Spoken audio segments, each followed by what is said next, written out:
Welcome to the Stop Overdrinking and Start Living podcast, where high-achieving, goal-oriented rebel women come to learn how to live a vibrant and fulfilling life without requiring alcohol to get through it. No labels, no judgments, no saying you'll never drink again. Just real proven methods to help you stop rebelling against yourself with alcohol so you can drink less and do more. I'm your host, Angela Mascenik. Let's dig in. Welcome to episode 126, Bypassing Emotions. Hello, hello, hello. How are you, beautiful friends? I'm very excited. I'm recording my podcast a little bit early today because I am taking my littlest, Arlo, camping. Just him and I are going for a quick overnight camping to my favorite campground in North Carolina, and I'm super excited about it. We went shopping. We got all of our favorite foods. We have our hiking agenda set up. My husband bought a cot for camping for himself, and I asked him if I could use his new cot, so I get to take it on a test run today, and I'm super excited about it. So I'll be up off the ground and it'll be great. The weather's supposed to be perfect too, so it's a little tradition that Arlo wants to start. We went camping alone last year at this time, and so he asked for that again this year, and he says he wants to have a mommy-son solo camping trip every year as a new tradition, and I'm happy to oblige him. So we get to do that this afternoon.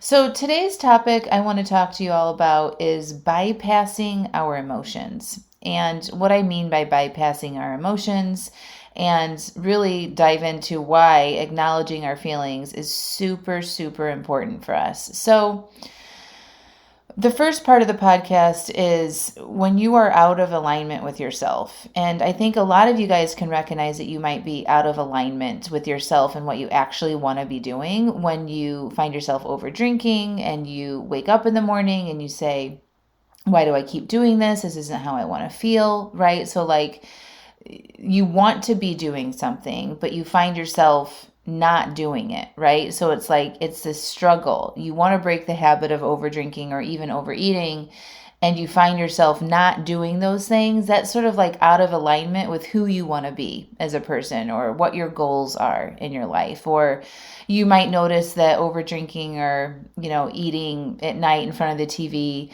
whatever your sort of regular behaviors are, is preventing you or distracting you from doing some things around the house that you might want to do. It might be something little like, I've been meaning to clean out that closet, or my car is such a mess, or something like that, right? And you just get home and you fall into your normal habits, and you might drink, or you might sit in front of the TV, or you might sit on the couch and scroll, right? Some of those things that you're doing are out of alignment with the things that you actually want to be doing, but this is what's happening. Your brain has been programmed by you to do those things over time. Like you started doing them a while back, right? And you're like, oh, that's fun. Your brain's like, oh, that was a quick, easy reward, right? I didn't have to work hard. I didn't have to suffer to get that little hit of pleasure. And I'm going to motivate you to do that again. And then years go by and we find ourselves with this pretty hard entrenched habit of, numbing out at night. And you know that you don't want to have this habit, right?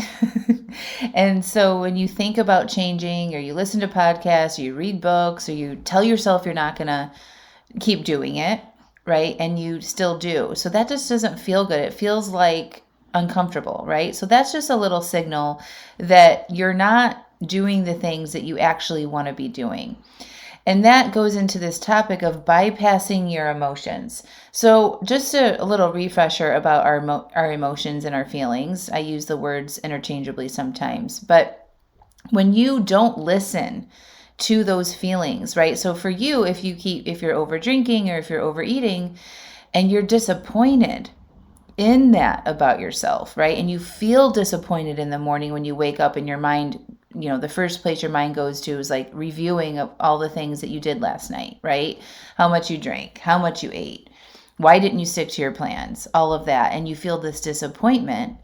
And then we bypass those feelings and we just kind of shove it under the rug and we're like, whatever, I'll do better tonight. And I'm trying, and you just kind of like push it away, right? And you actually don't really dig into it and acknowledge that you're disappointed and process those feelings and do something about it. Like legitimately do something about it. Like reach out for support, ask somebody to support you, sign up for a coaching program, make a drink plan, like all of the tools that I tell you guys and teach you on the podcast. Like if you don't do those things, you bypass that for yourself, right? You're bypassing that disappointment that you should be paying attention to. Does that make sense? So that's where we know where we're out of alignment with who we really want to be. We're feeling this disappointment, but we're not doing anything about it, right? We just find ourselves falling back into the same behaviors. And this is not an opportunity for you to beat yourself up, by the way. Please don't. I just want to teach you the importance of listening to your feelings when they are present. And the disappointment that you have about your habits right now is something that you want to listen to. It's there for a reason. Okay. So I was speaking with some people about this morning, and it's like, in the moment we have these thoughts, it doesn't matter. It doesn't matter, right? So you say you're not going to drink, or you say you're only going to have one, let's say. And then in the moment, your brain's like, it doesn't matter, right? And then you feel this sort of like tug of war. Like when you think it doesn't matter, it doesn't feel great. Okay. It doesn't feel like hopeful. It doesn't feel positive. It doesn't feel loving. It feels like a disconnect. It feels like you're going against what you really want, right? So it doesn't feel great. Your emotion is apathy, disregard, something like that. And then the action that comes from that is drinking or eating the things that you actually don't want to be doing, right? And then that creates a result of you not letting your goals matter and what the real you really wants to matter. Okay, so if you want to stop over drinking and that's something that you're working on, and you let those in the moment thoughts like it doesn't matter, and you have that drink or drinks, right? You're just shoving away what is important to you, right? So that's just creating a result of you choosing your goals don't matter again, right? So we want to pay attention. That's bypassing yourself and not listening to that little squeak in the moment when you're like, it doesn't matter. And if you pause to listen to that feeling that came up after you had that thought, you would recognize that you were not comfortable in that moment. It wasn't feeling good for you to keep going and having the food or the alcohol, right? It feels like a conflict. And so when you bypass that for yourself, you're creating more problems on the other end, right? So you wake up in the morning again, feeling that disconnect, disappointment in yourself, right? And then we numb out from that again because we recognize that we're not doing what we say that we're going to do. And that doesn't feel good when you carry that around with yourself all day. And then we just have more fuck it's, right? More of the same sort of I'm stuck patterns. Okay. So that's one area where it's so important for you all to stop and pause and recognize what you are feeling before you have the drinks, before you have the extra food that you may not want to have. Okay. So especially if you are working on this, especially if you are actively making drink plans, like I recommend, you plan your drinks 24 hours in advance. And if you're one of my clients, you make a weekly drink plan. And in the moment, your brain has an urge or says something like it doesn't matter or just one won't hurt. You want to pause and notice how that feels in your body. If it feels off, if it feels uncomfortable in any way, you want to be like, well, I'm guessing this is trying to tell me something. I like to call them little warning flags.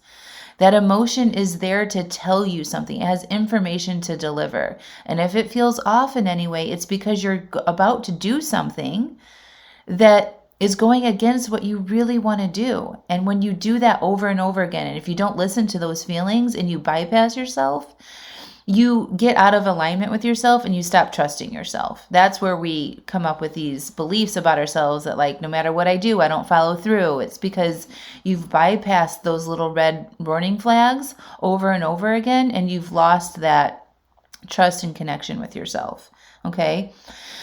The other area I want to talk about is feelings that you might have when something unexpected happens. So say, like with COVID, or, maybe there's been a recent death or something, right? And you feel sad about that. And you don't acknowledge that you are feeling sad to yourself or to other people, and you try to push through and you show up and you try to go through the motions of your day, not acknowledging that you actually feel terrible and you're sad and you're processing grief and emotions. You are bypassing that.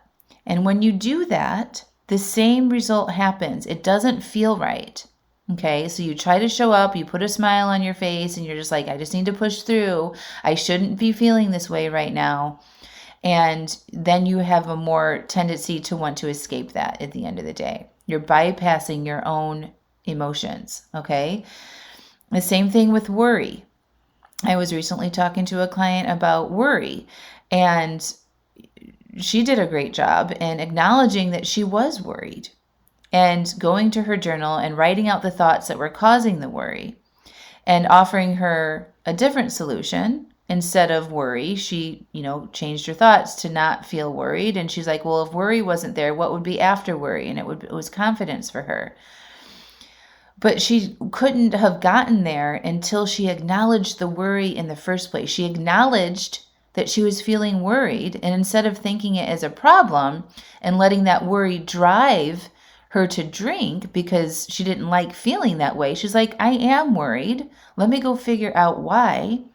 And she acknowledged that for herself instead of just shoving it under the rug and bypassing it and doing something like drinking or something to take the edge off the worry or the discomfort that she was feeling. Okay.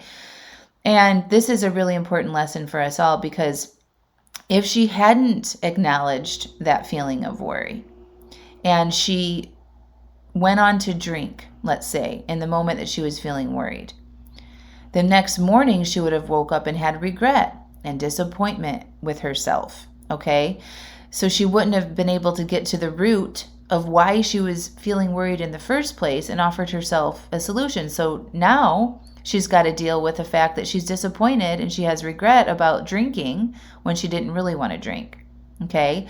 So that just prolongs the suffering, right? So now we got to clean up the thinking on the overdrink, and now we have to let ourselves feel a little disappointment, right? And usually we don't have time to sit around and sort of like get to the root of these things, right? So we're distracted by the disappointment and the regret from the overdrink, and we don't get to the root of why we drink in the first place.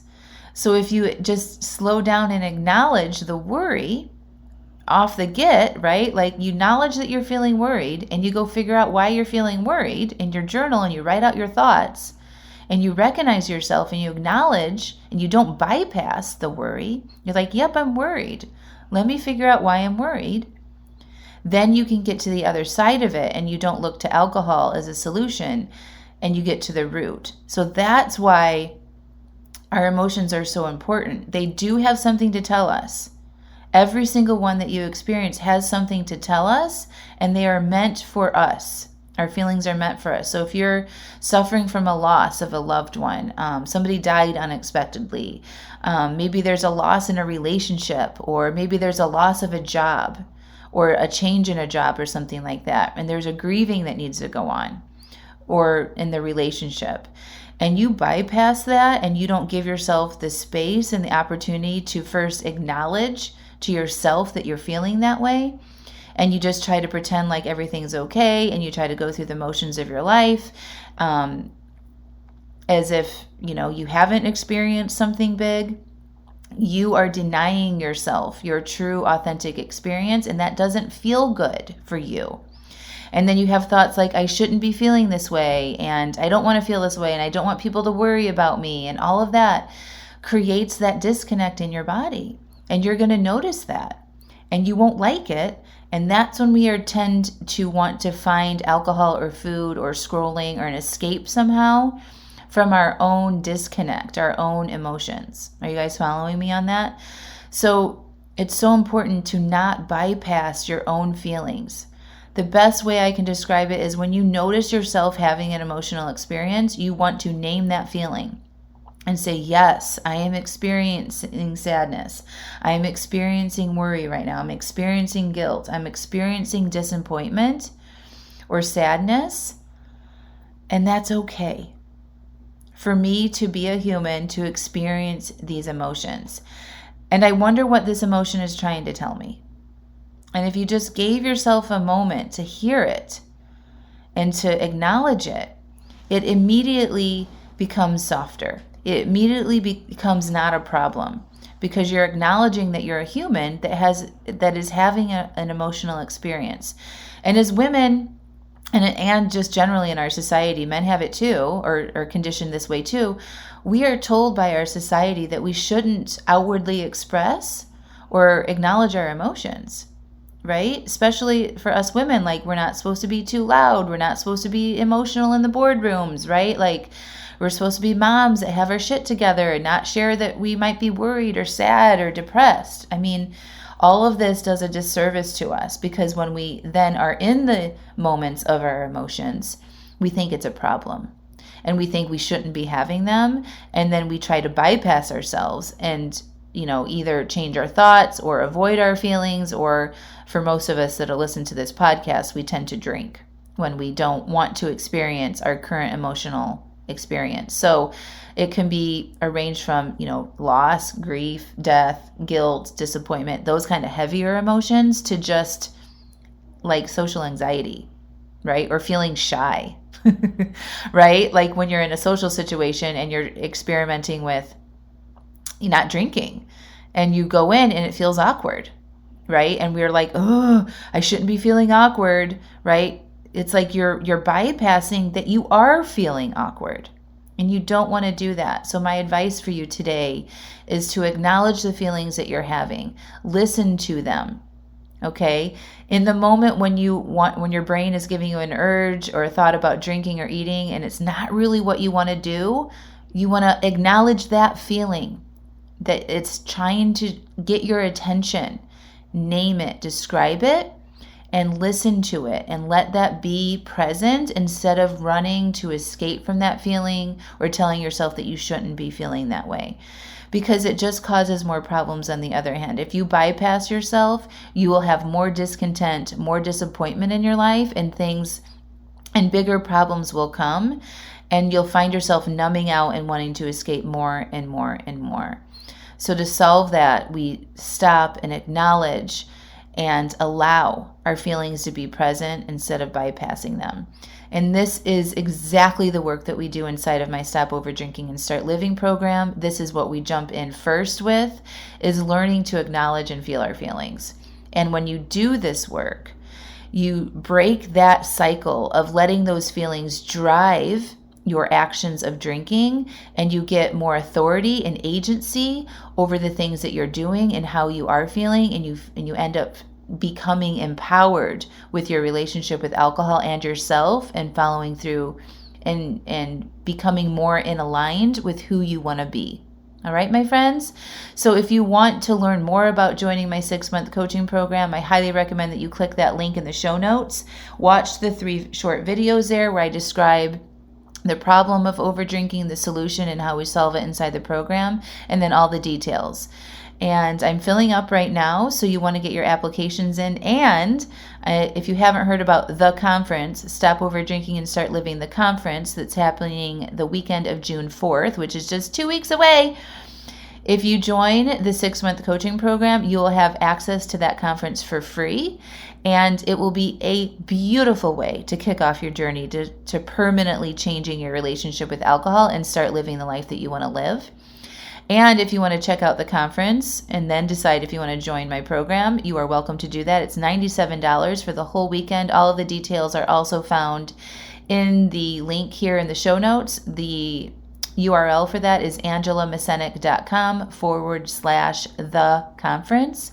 And all the details of the session times and the agenda for the conference. It's a virtual conference.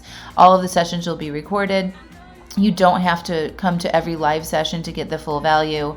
Every session that you can attend is well worth the $97 that you are investing into coming, and you'll have all the recordings. So don't worry if you can't make it. We'll have same-day recordings available to you if you sign up and register.